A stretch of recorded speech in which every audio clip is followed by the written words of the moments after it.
एक बार की बात है, एक राजा तलवारबाजी कर रहा था, तो अचानक से उसकी उंगली कट गई।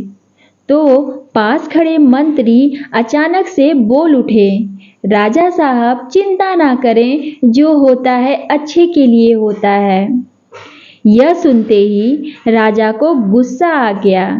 राजा ने उस मंत्री को कारागृह में बंद करने का आदेश दे दिया और बोला कि इसको फांसी पे चढ़ा दिया जाए। यह सुनकर मंत्री घबरा गया। उसने राजा से निवेदन किया, महाराज, मैंने आपके यहाँ इतने वर्षों तक काम किया है, क्या आप मेरी अंतिम इच्छा पूरी नहीं करेंगे? राजा बोला, ठीक है, बताओ क्या है तुम्हारी अंतिम इच्छा? मंत्री बोला, कृपया मुझे 10 दिन का समय दीजिए। उसके बाद आप मुझे जो चाहे वो सजा दे दीजिएगा। राजा ने उसकी अंतिम इच्छा मान ली। राजा दूसरे दिन अपने सैनिकों के साथ जंगल में शिकार पर निकला। जंगल के बीच में राजा अपने सैनिकों से बिछड़ गया और रास्ता भटक गया। रास्ता ढूंढते हुए राजा वनवासियों के बीच पहुंच गए, जो बलि देने के लिए किसी को ढूंढ रहे थे। वनवासियों ने राजा को पकड़ लिया और वन की देवी को बलि देने के लिए ले गए। बलि देने की सारी तैयारियां पूरी हो गईं। जैसे ही राजा को बलि देने के स्थान पर ले जाया गया, वहां खड़े बुजुर्ग की नजर राजा की खंडित उंगली पर पड़ी। उसने आवाज लगाई कि ये तो खंडित है, इसकी बलि नहीं दी जा सकती।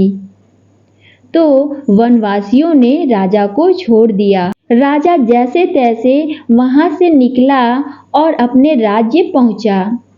सबसे पहले कारागृह में अपने मंत्री से मिलने पहुंचा। राजा ने मंत्री से कहा, आपने सही कहा था, अगर मेरी उंगली नहीं कटी होती तो मैं आज जिंदा नहीं होता।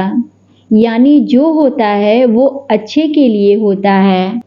राजा ने फिर से पूछा, मेरा तो फायदा हुआ, लेकिन आपका कैसे फायदा हुआ? मैंने तो आपको सजा दी। मंत्री बोला, मैं आपके साथ शिकार पर हमेशा रहता हूँ, उस दिन भी रहता, लेकिन मेरी खंडित नहीं होने के कारण मेरी बलि चढ़ जाती, इसलिए मेरे साथ भी जो हुआ अच्छा हुआ। राजा प्रसन्न हुआ, लेकिन छोटी सी बात पर मंत्री को सजा देने का दुख भी हुआ। इसलिए राजा ने मंत्री को कारागृह से निकालकर फिर से अपने साथ रख लिया। सो गाइस, हमारे साथ भी कभी कभी हमारा जो काम है, जो हम सोचते हैं कि हमें ये करना है, हमको ऐसे करना है, पर वो ऐसा हो नहीं पाता है, उसमें कुछ गलत हो ही जाता है। तो उस गलत में भी कुछ हमारे लिए अच्छा छुपा रहता है। तो जो होता है अच्छे के लिए होता है, ऐसा मान के चलना चाहिए। तो गाइस, आप लोगों को ये स्टोरी कैसी लगी? अगर अच्छी लगी हो तो प्लीज़ मेरे चैनल को सब्सक्राइब करिएगा, सपोर्ट करिएगा। सो मिलते हैं नेक्स्ट वीडियो में। Thanks for watching.